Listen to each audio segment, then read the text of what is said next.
Well, good evening and welcome to Crowd.church. My name's Matt. It's great to be with you this evening, wherever you are in the world. Forgive my rather nasal tones. We have succumbed to a cold virus, but we're here in body and spirit. Next to me is the beautiful Anna Kettle. I almost said Anna Beaumont, and that'd just be bang out of order. That's some. If you know me as Anna Beaumont, you've known me a long time. So that was my previous name before I got married. Hi everyone, nice to see you tonight. I'm also a little bit croaky. It's basically just the beginning of proper spring, isn't it, here in England? And so instantly got hay fever and all kinds of colds going on. Mm-hmm. Yes. Anyway, yes, so bear with us. Yeah, do bear with us. Now, this evening, let me just say this. I can see we're live on YouTube, which is great, and Facebook.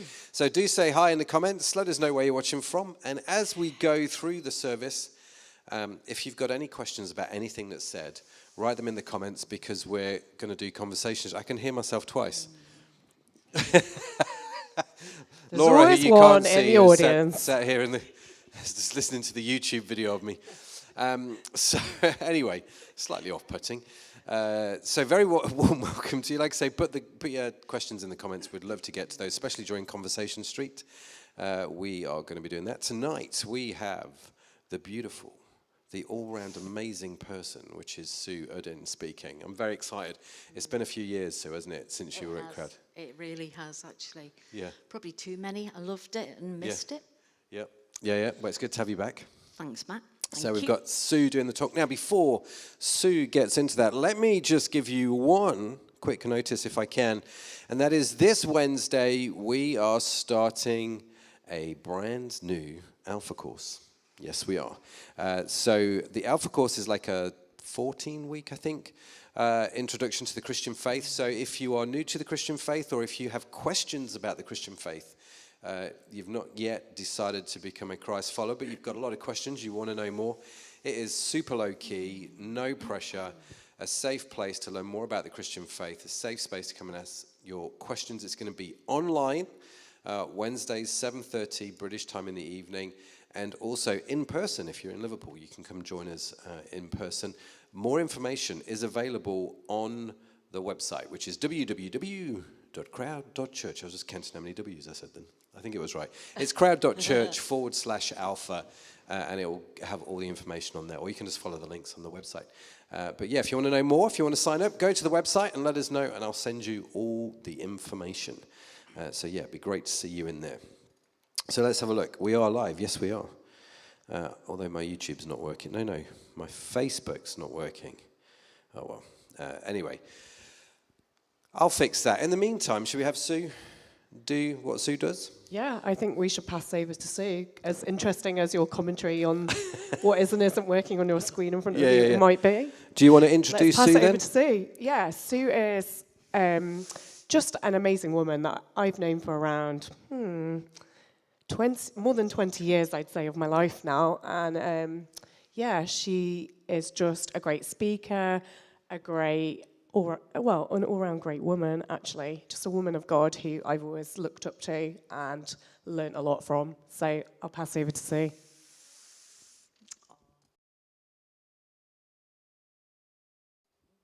Go. Anna, thank you so much. That was very kind, nice compliments, really lovely. It's nice when people say nice things about you. It's lovely. It's even nicer when they mean them. Yeah, hopefully. I did mean it, by the way. Yeah, of course you did. Well, the talk that I'm going to sort of share some thoughts on, the title, I spoke earlier about this as well, and the title is Faith Over a Lifetime. And I was just literally, before going live, I just thought, how long have I been a Christian? And let me see if I get this right. I can't believe this, 44 years that I became a Christian when I was 16. But I think God was even speaking to me earlier than that, when I was in a choir in church, many, many years ago now. So I'm sort of like really invested in this. We're not going to be talking about my life as such, but we're talking about somebody who's in the Bible. He's in Genesis, in the first book of the Bible. His name is Abraham. I know Sharon has done a really good teaching talk. Is that right? So I don't need to do any teaching. Mine's just, sharing really. But she's given you the content and the background. If you do want to find out more and read more about Abraham, I really would encourage you. It's in the book of Genesis, chapter 11 to chapter 25. And depending on how you like to read your Bible, or you can have an app on your phone, but it's good to read it like you're reading a novel, like a story, and just read it right through that whole journey, really, of Abraham over his lifetime of faith. And Abraham is pretty well known in the Bible. I don't know how well known he is generally elsewhere in churches. He's a familiar name and character and key. But there's so much that we can look into his life about, well, what does it mean? A lifetime, over a lifetime, what does faith in God, faith as a Christian, what does that look like? And I've just got this little note here. In Genesis 12, 1-4, God calls Abraham, and he received a call and decided to follow God, even though he was uncertain about the reason for the call.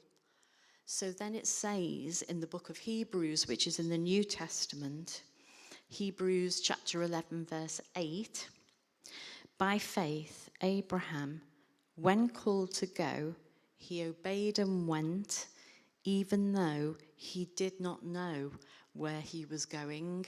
And I think that just gives you a bit of a glimpse of faith. It's not by sight. It's like a trust. It's a trust in God.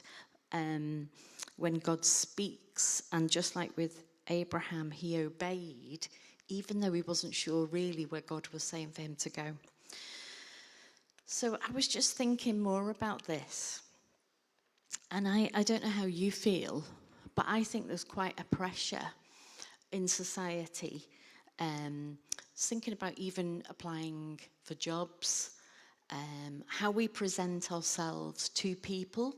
I was thinking about it in podcasts, social media, on the telly, in all sorts of ways. There's a certain way of presenting yourself. Particularly famous people are not really going to go out of their way to present the bad bits, are they? Everybody wants you to see, the good bits. And so I thought a little bit about Abraham in terms of a CV for a job. And imagine, the job descriptions, something like, in manager of faith in God department or something like that, Well, he's going to present all the main key points in order to get this job. He's not going to say other things. And I did think it's good. These are some of the things that when I was looking through those passages. So things like God spoke to Abraham. God listened. He listened to God. And when God spoke, he obeyed. And even at the age of, it's a bit strange, I'm going to be honest, in Genesis and the Old Testament about age. Abraham lived till he was 175. That's crazy. And when you think now, though, people are living much longer, aren't they? Like my husband wants to live till he's 100. What is that about? Honestly. But, we'll see. But, at the age of 75, Abraham, God spoke to him and he just went, okay, I'm going to just believe. I'm going to trust you. I'm going to trust this promise. And God says to him, I'm going to give you this land and it's for your descendants. But the thing is, at that time, Abraham and his wife Sarah didn't have any children. They hadn't been able to conceive. And so he's 75 at this point, you know. He really loved God. He worshipped God and he prayed. He was also a real man of peace. And he really helped out one of his relatives. And he was gracious in sharing land. There was a real sense of peace about him, a peacemaker. He also received God's favour. So it's a bit like, yeah, sort of like extra help, if you like, something extra from God. When he went to rescue Lot's family when they were in trouble. God even spoke to him in a dream through a vision. And then God says, the Lord has counted me righteous because of my faith. He was honest with God. He would ask questions. They had conversations. He prayed. And he was also really tested.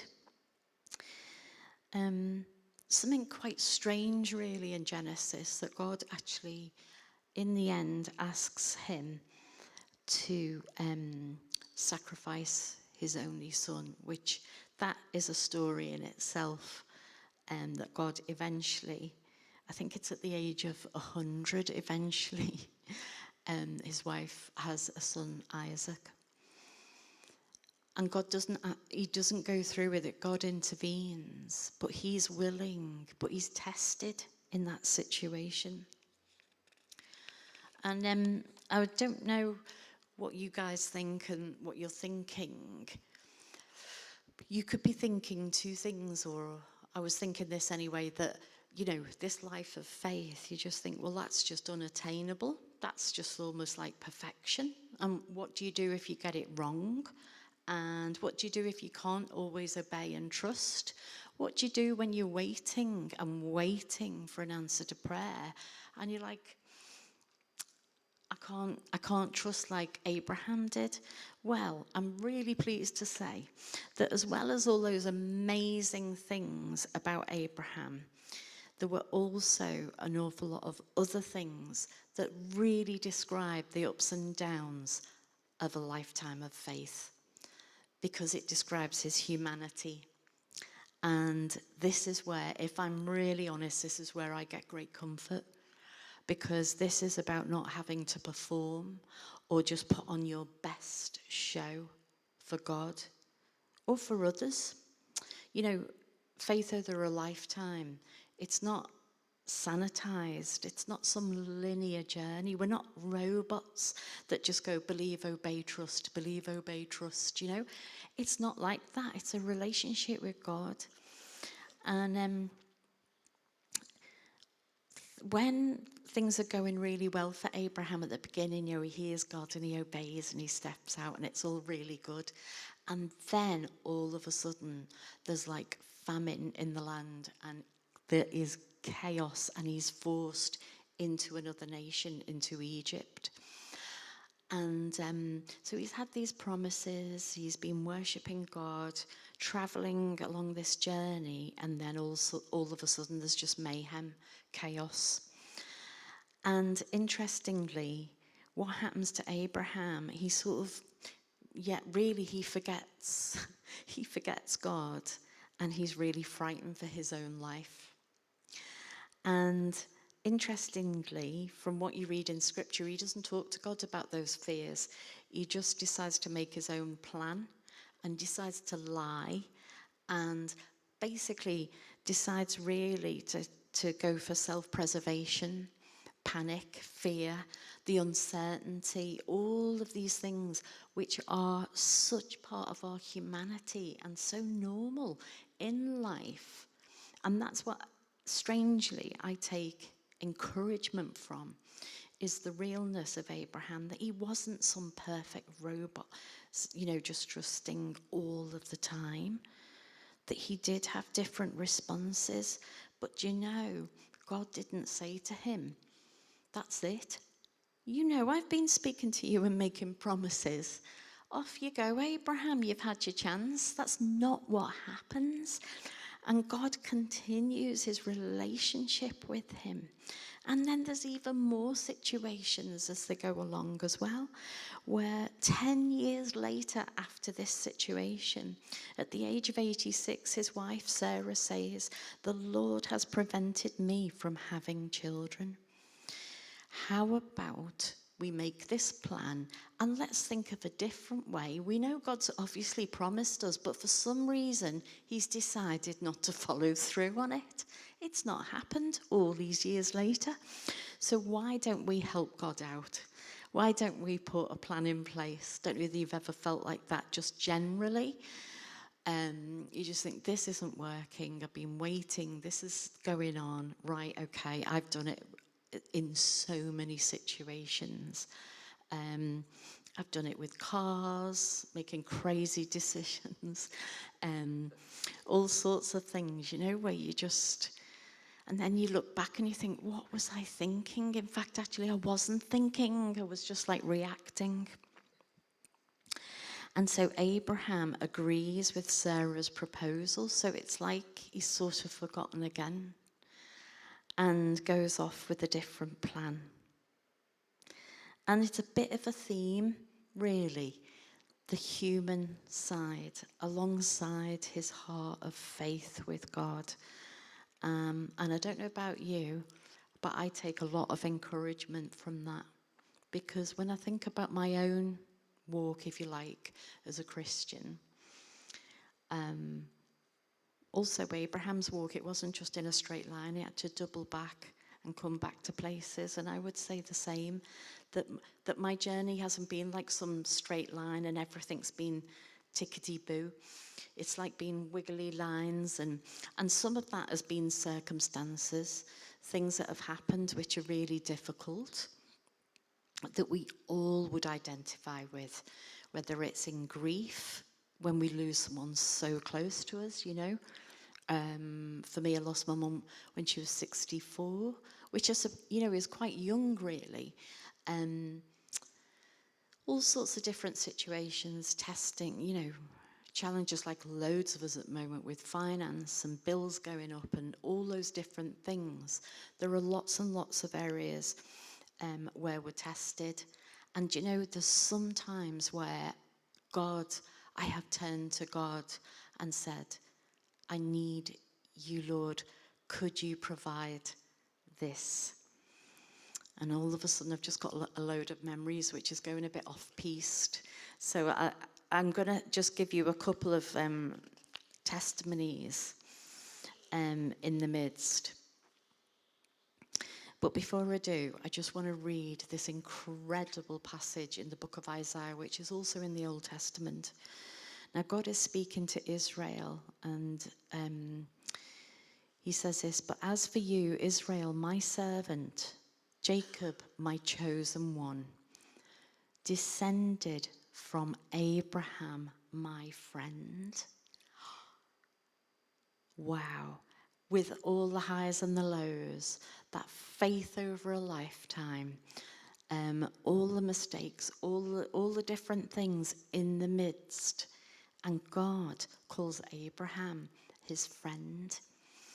And he says, "I have called you back from the ends of the earth, saying, you are my servant, for I have chosen you, and I will not throw you away. Don't be afraid, for I am with you. Don't be discouraged, for I am your God. I will strengthen you and help you. I will hold you up with my victorious right hand." And the things I just want to just highlight there is, yet again, that invitation, that description that God has for Abraham, he has that for each one of us, but it's not through a single thing that we've done. We've not got to put on our best face for God and try to just go, just see all the shiny bits. There's no point in that. We can't keep that up. We are called God's friends because of Jesus. And once and for all, he took all the punishment. He took everything so that we could just come openly, like Abraham did, openly, right through life, through all the challenges and ups and downs. And the other thing that I love here is, and God says, I will not throw you away. And I think if I can just leave you with one thing, when I think about a lifetime of faith, you know, there's times that I have deeply regretted my behaviour and it's had huge consequences. Or I've been really disappointed in myself. And some people feel they're disappointed with God over things. Wish that things had gone a different way. Why hasn't this happened? Why hasn't this happened? Why am I in this situation? But in all of our journeys, in all of our life, what I feel God wants to say is, not one of us is disqualified. Not one of us is disqualified, and it is not based on a single thing that we can do better. It is totally and utterly based on Jesus. And that is the promise. That is my security. That is your security. That is your foundation. No matter what happens in life, that is your foundation. God is not, it says in the New Testament, nothing, absolutely nothing can separate you from the love of God. That is one of my favourite verses in the Bible. And it also says that, and I've needed this, that when I come and I confess my sins, he is faithful and righteous and cleans me, of all unrighteousness. There have been times when I've really clung hold of that. And then there have been times where I've called out to God for provision and help, and he has come. Have I got enough time to give one or two little testimonies?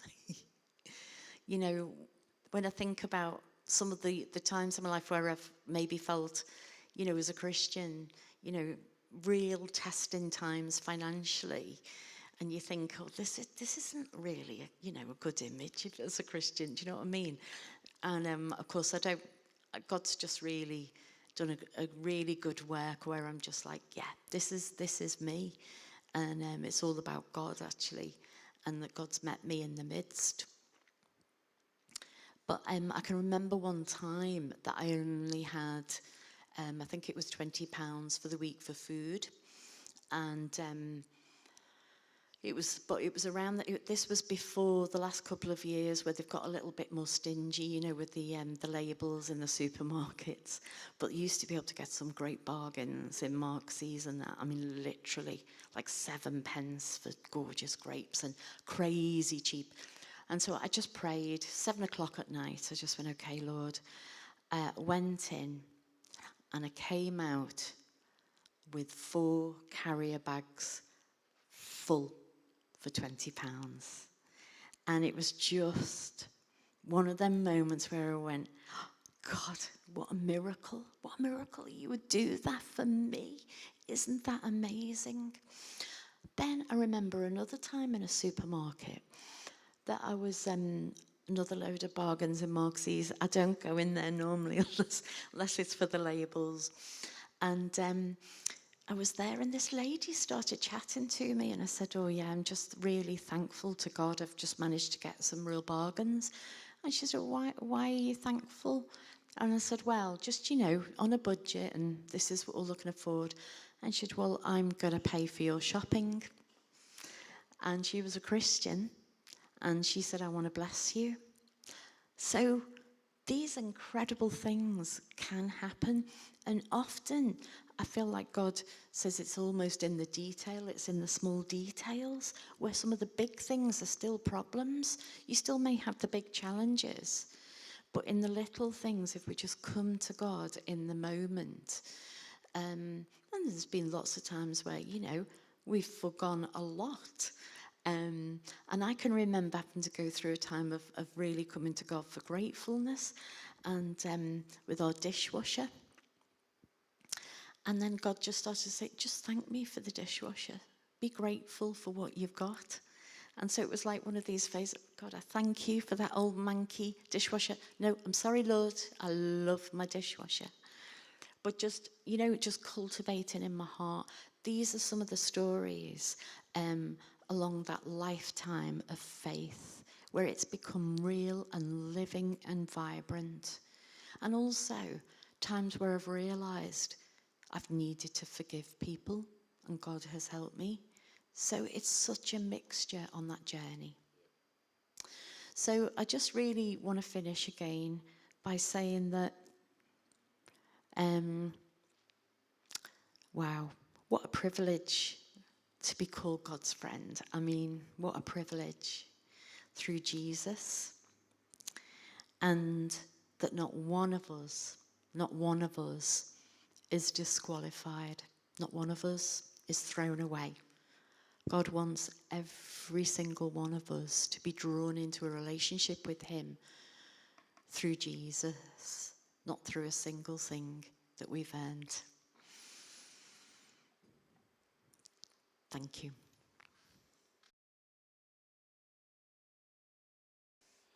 So, welcome back. Thank you, Sue. We're going to get into Sue's talk in Conversation Street. So, let us know in the comments your questions that have arisen. We will do our level best to answer them. And also put in there what your takeaway was. Just genuinely love to hear from people what they got out of the talk and what the key things were. So, get busy doing that now. But yeah, Sue, interesting, because when we talked about this initially, you left me a little voice note on WhatsApp. Because that's what we do now. We don't do text anymore, we do voice notes. Talking about the key thing you wanted to come up to was this idea of no one's disqualified, because Abraham's journey wasn't perfect, right? As no doubt we will get into a little bit more, and you touched on. This was a flawed human being, to say the least. Wasn't necessarily a great husband, not going to lie, sold his wife on various occasions to people, and put her in all kinds of compromising positions. His wife was lovely, but a bit of a nutter as well. I mean, she, told her husband to go sleep with some other woman. I mean, to be fair, I'm judging this on, modern Western standards, which is probably not the best way to judge that story. But the principle was, this was a flawed human being, and he wasn't disqualified. He still became the father of faith. And that was a really important thing for you, wasn't it? Absolutely. I mean, I think I've always been utterly aware of how flawed I am, and some of the challenges. So I've needed God to reveal to me over and over again. Call it covenant in the Bible, and that's what I would say has gone deeper and deeper in me over the last 44 years, is God saying, I love you, my son Jesus has paid the price, I can come to you, you are not disqualified. Yeah. And that has been really powerful. And at times, it's not just been in an instant. There's been a couple of things in my life where it's almost been like a shadow for a long time. Yeah. And God, I would say actually, and it really did have to break through for me to really believe that, because I was so grieved by my sin, and the consequences of that were far reaching than I ever realized they would be. And to the point where I think certain point in my life it felt like it was the unforgivable sin. Yeah. Everything but.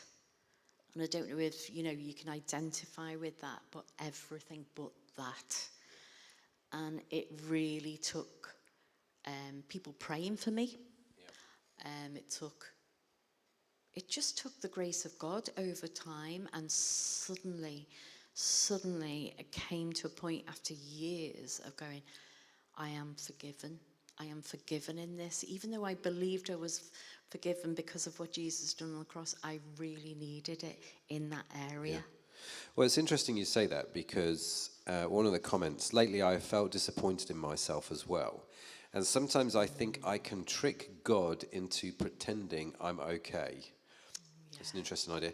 When I'm, in reality, I'm not, but knowing that He is there soothes the loneliness away. Yeah. Yeah. And I think it's a bit of a process, really, but I've gone from probably over the years noticing that if I was aware of things, that I'd sort of think, oh, I can't believe I'm still like that. But I wouldn't really come to God about it. What I found as time's gone on, that actually God is just saying and has said to me, just come with the lot. I see it anyway. I know everything about you. I created you in your mother's womb. I'm here with eyes of love because of Jesus, not because you're going to change and I'll love you more. And it is a powerful thing and it's a deep thing to get hold of. But I would say that it breaks shame, embarrassment, secrecy when we realise we can come to God with anything. Anything. You know, the times that I say, Lord, I am really struggling with this. You know, I'm really struggling to love this person. I'm struggling, you know, just the more honest with God, the more liberating and the more free you are with Him. I really loved that whole thing that you were talking about, Sue, where talking about like sort of it's like the bird's eye view, isn't it? Like faith over a lifetime. Yeah. And so there's all these ups and downs, like mountaintops and valleys that you go through in life. Everyone does. But this idea that like, it's not about kind of always having this sort of pumped up, like, I believe in you, God, I've got faith, I've got confidence. The rah-rah faith. Yeah, that kind of happy, clappy, like, oh, I just have to be like, you know, thankful and, yeah, kind of positive all the time. It's almost like people can think faith is about always feeling good about it. And actually, I loved what you said, that was like, faith is much more gritty and honest than that. That it's about being honest with God about when it's tough and you're struggling to believe and to have faith and to see what He's doing when things are hard, and yet doing it anyway. Like, it's a choice though sometimes. That's right. Yeah, that's it. And I think, I sound like a little old wise sage here. In my latter years, I think more and more some of the big things that I do trust God for, and you know, and how He's going to outwork it, aren't as important.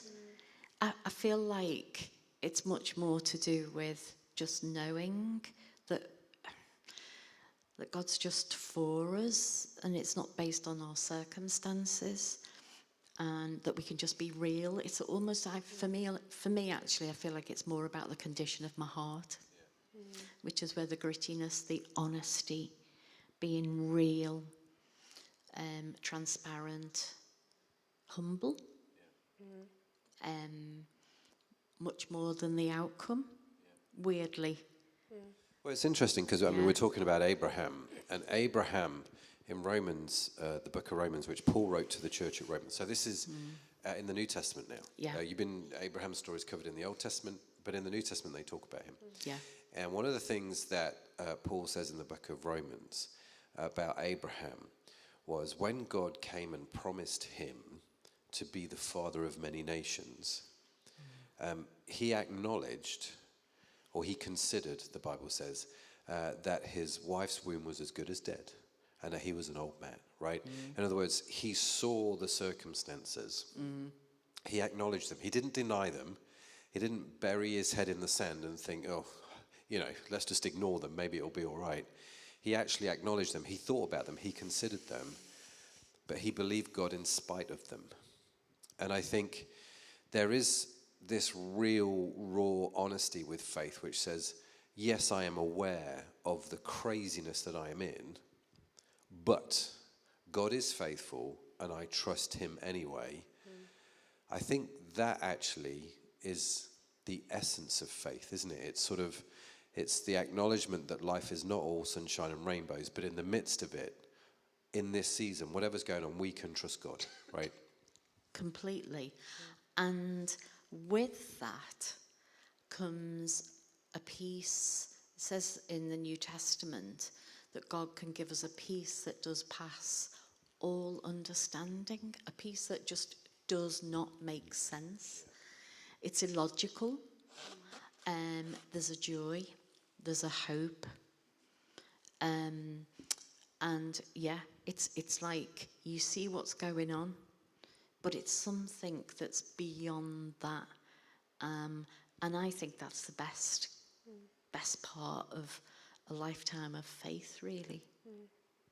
And I love the whole idea that you were talking about, that ultimately it's more about the heart and how God's drawing you to himself, and your heart is changing, and it's less about the outcomes and actually the things that maybe haven't come to pass that you'd like to see happen, or promises that aren't fulfilled. It's less about that, and it's more about what God's doing in you first. And I really resonate with that and relate to it, because I think I've got promises over my life that haven't happened or haven't materialized the way I thought they would. And actually over time, like I was just thinking about actually the passage in Hebrews where it talks about the heroes of the faith.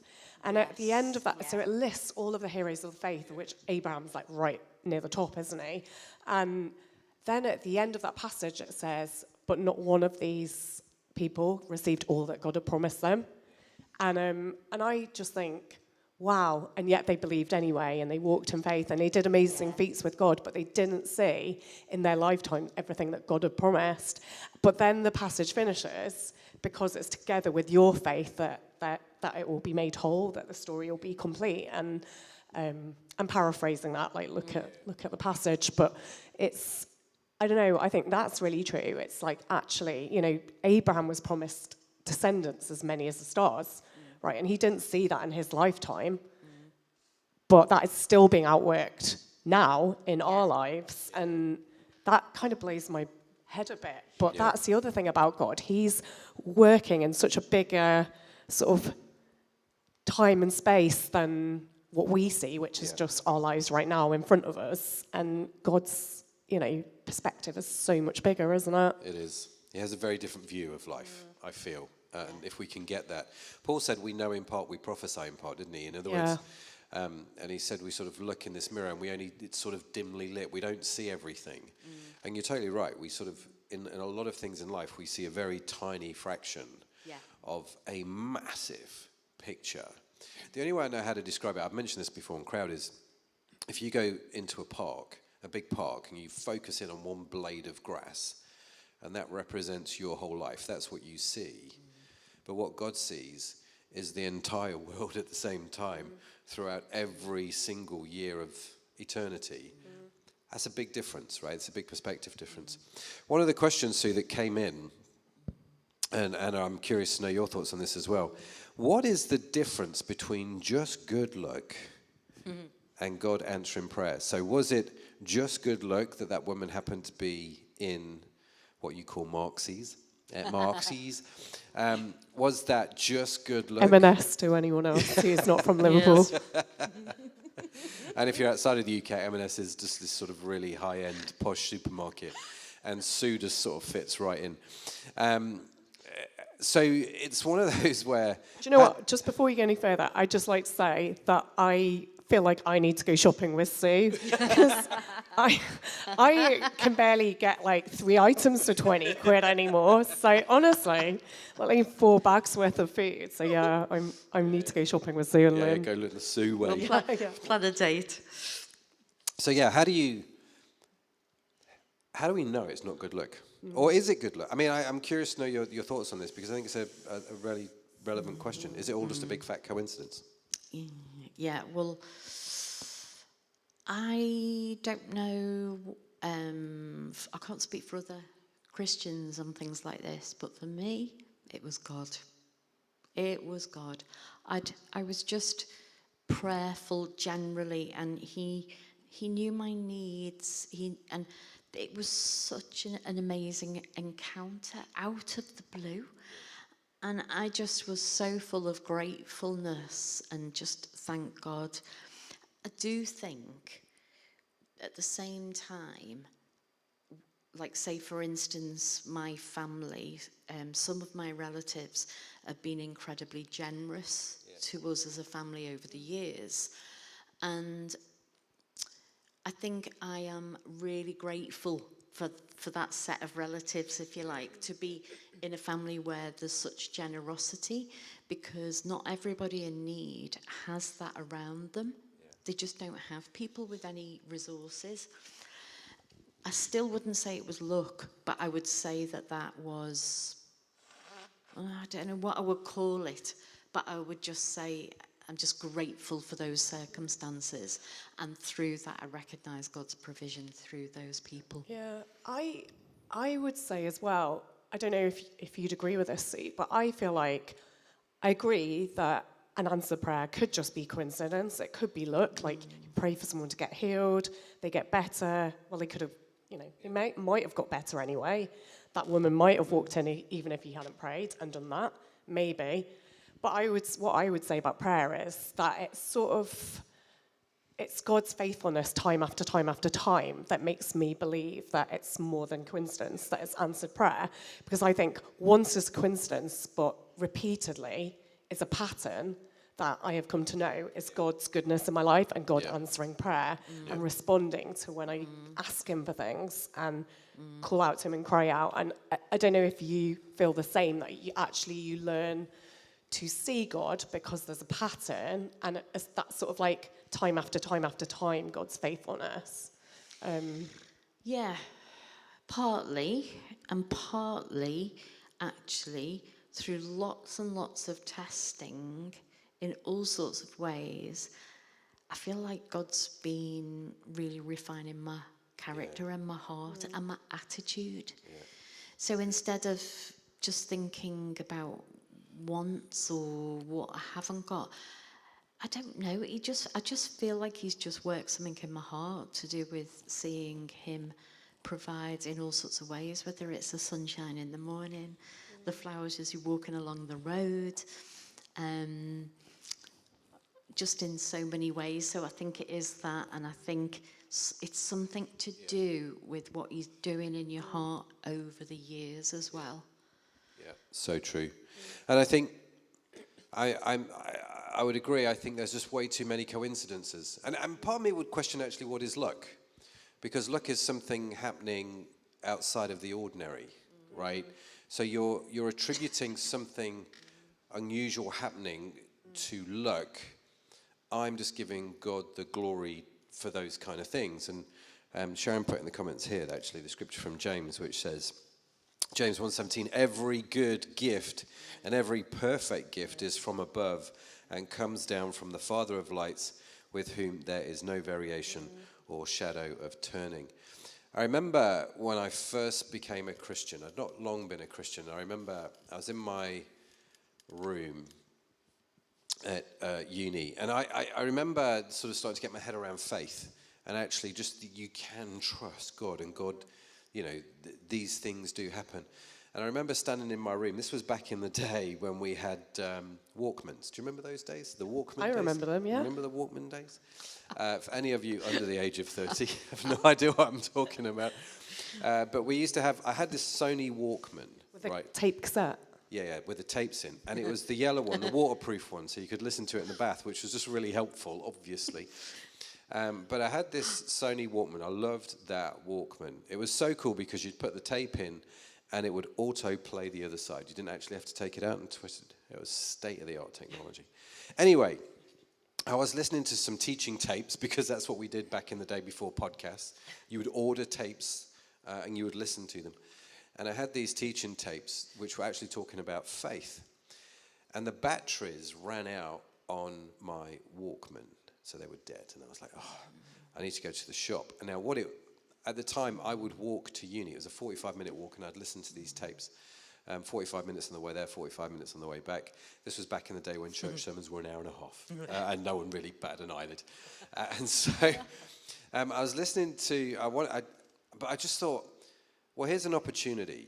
You know, how can I believe God for something miraculous if I can't believe him for a pair of socks? Do you know what I mean? Was one of the questions that they asked on the tape. And so I was like, Lord, I'm just going to pray for these batteries. I would really like some batteries. And I remember being super specific. I remember going, and I want the Duracell batteries, not the cheap, you know, Tesco batteries. I want like the proper, going to last for ages batteries. And I remember praying that prayer the evening, completely forgetting in the morning that I'd prayed that prayer. Other than the fact I got up and I thought, I wonder what God's going to do. So I put the Walkman on my belt. I put the headphones around my neck.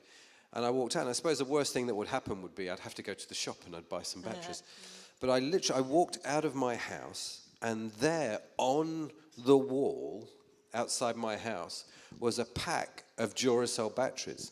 Now, there were 4 batteries in the pack, but 2 of them had been taken out because I only needed 2. So it was like somebody had just gone and put the 2 Duracell batteries I need on the wall outside my house, right? That's how, I remember picking the batteries up and went, awesome. Put them in my Walkman, listen to the tape, best batteries I've ever had, I think. But I just love those kind of stories, because you could say that was good luck. But actually, I think it's just more fun to give God glory on things like that, because, I mean, that's a heck of a coincidence. Do you know what I mean? Oh, completely. Have I got time to just share a small story that happened only a few weeks ago, actually? So it was all to do with work, and we were travelling to Sheffield, so we were on a deadline in the evening to all meet to travel. And sort of about 15, 20 minutes before I was leaving, the lift I thought I was getting, I couldn't get. And so I phoned my daughter, can you sort out an Uber? Because I find the app really difficult. So, my daughter, Sorry, I shouldn't laugh, but that's funny. No, it is. She's studying at uni, so she's not even in Liverpool, and she sorts it. So anyway, Of course she does. so there I am outside my house. I'm all ready. I've got my travel bags. I am ready for that Uber to come. And then this car drives, and I think, fantastic. As this car drives up, the phone rings, and it's Zoe. She says, Mum, I cannot get an Uber to come out. I had 5 minutes to get there. And this person in the car says, hiya, Sue. And oh, hi. And it was one of the neighbours' daughters who I hadn't seen for years suddenly can drive a car.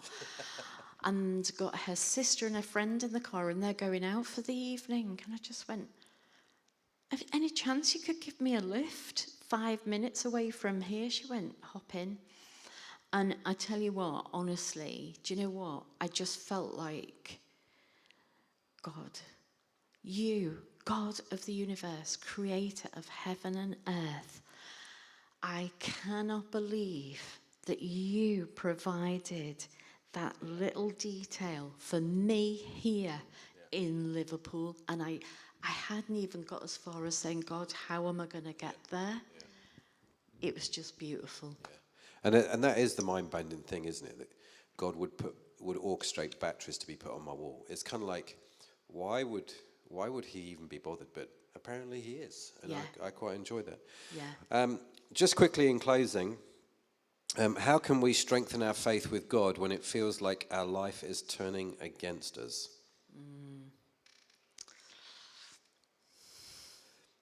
Now, Alice has put in the comments, obviously it depends on specifics, but remind yourself of what the Bible says about God and how he answers prayers, and see what people in the Bible did who are in your shoes. I mean, I think that's true. I absolutely agree with that comment. But I also feel like sometimes as Christians, and this is something that I'm really challenged about at the moment, is that we can be too quick to just go, oh, this awful thing's happening, never mind, I'll trust God.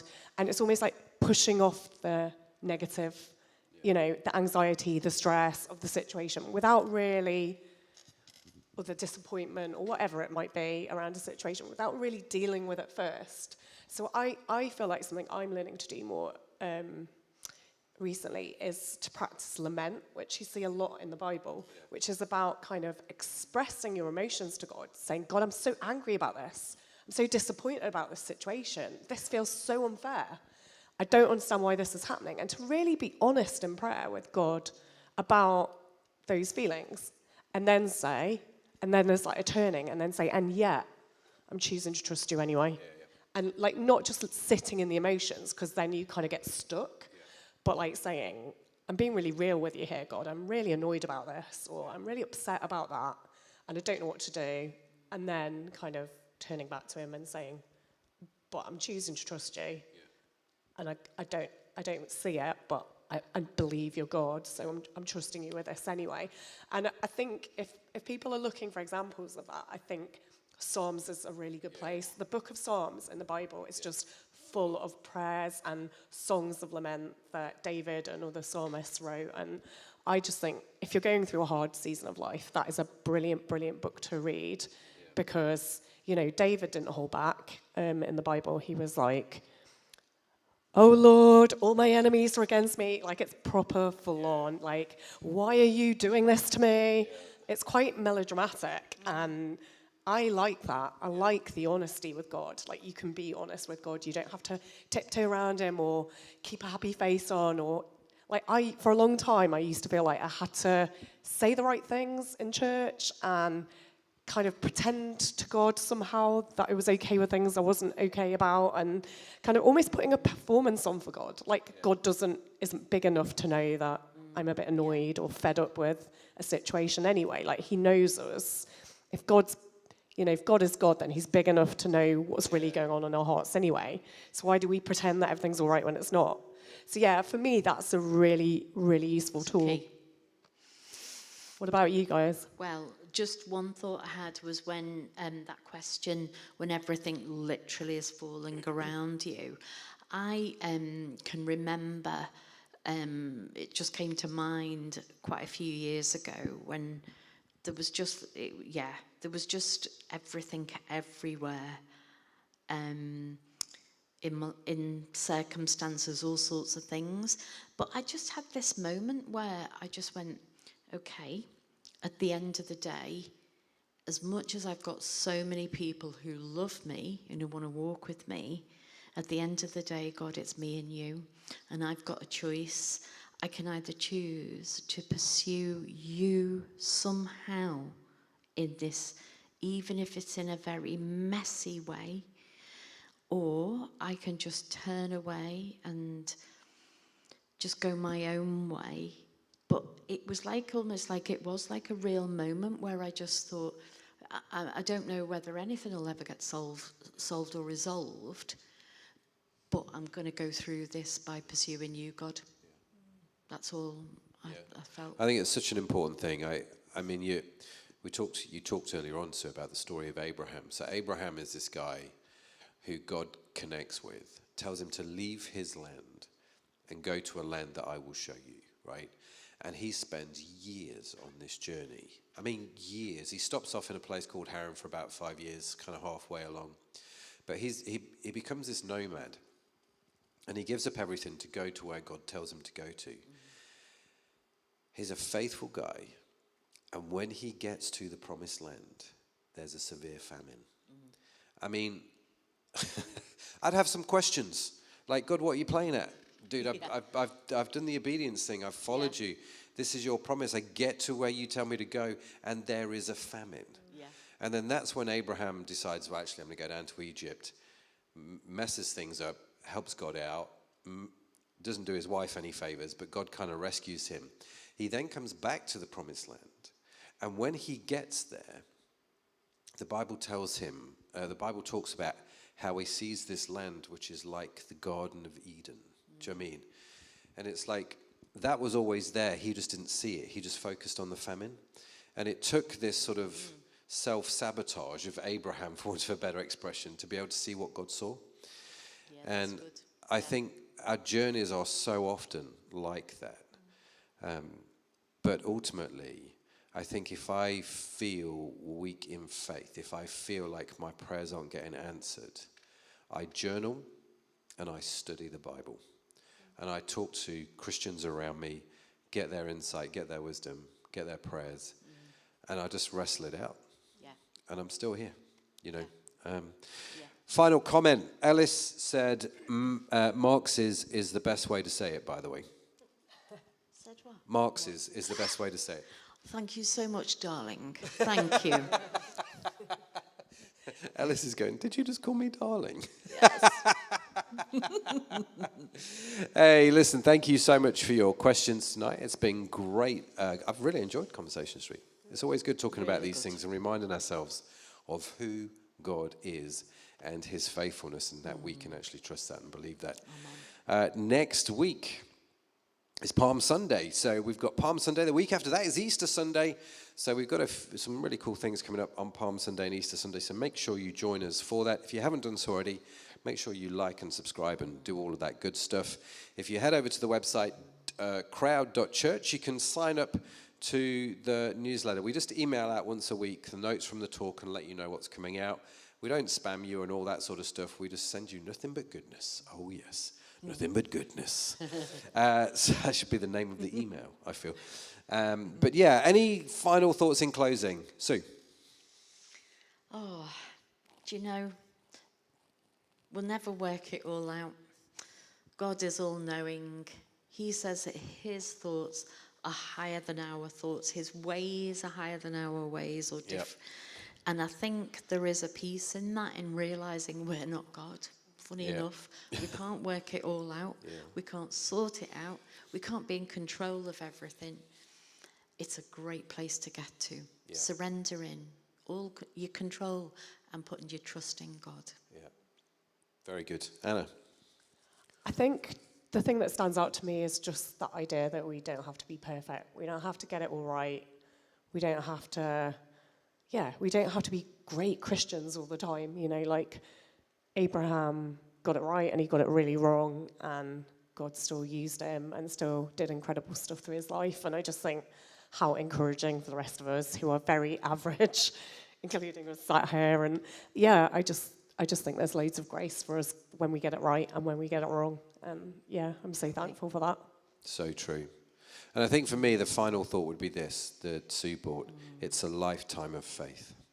And I think sometimes we interpret our life by what happened today, maybe by what happened yesterday. But one thing that I do know, having been a Christian for 30 years, is I look back over 30 years of my Christian faith, and I think the Bible talks about building a lot of memorials, remembering the good things that God has done.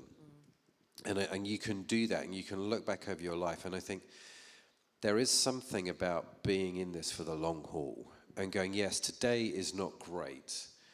I may have messed up today, or God has not quite answered prayer how I thought he was going to answer today, but I'm still here, and this is a lifetime journey.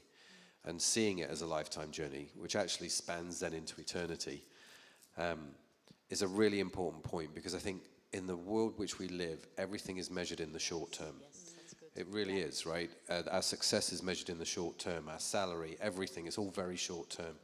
We've boiled it down to how much we get paid per hour. I mean, it's just the most extraordinary thing. And so don't take that short-termism to a God that views your life through a long-term lens. That's a perspective change that I think I need and we all need. So thank you so much for joining us. Have a phenomenal week wherever you are in the world. Sue, thank you so much. It was great to do this with you again. Loved it, honestly. Thank you for having me. It was Thank great. you. Great. Anna, thank you. Yeah, thank you guys. And Sue, don't leave it so long before you come back and see us again at Crowd, because that was great. I really enjoyed it. Absolutely. And also, I want to go shopping with you soon.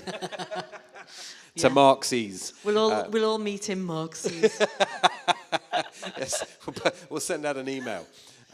Don't forget, if you're interested in Alpha, come find out more. More information's on the website. We're going to close the meeting there. If you would like to come and join us in the Google Meet room, pretty much within like a minute or two after we've closed the live stream, I'll open up the Google Meet room. Zoe, have you put the link in the comments? Yep, it's in the comments. So you can click that link, go.crowd.church/meet, and we will see you in there. If not, have a phenomenal week. Stay blessed. God bless you. Bye for now.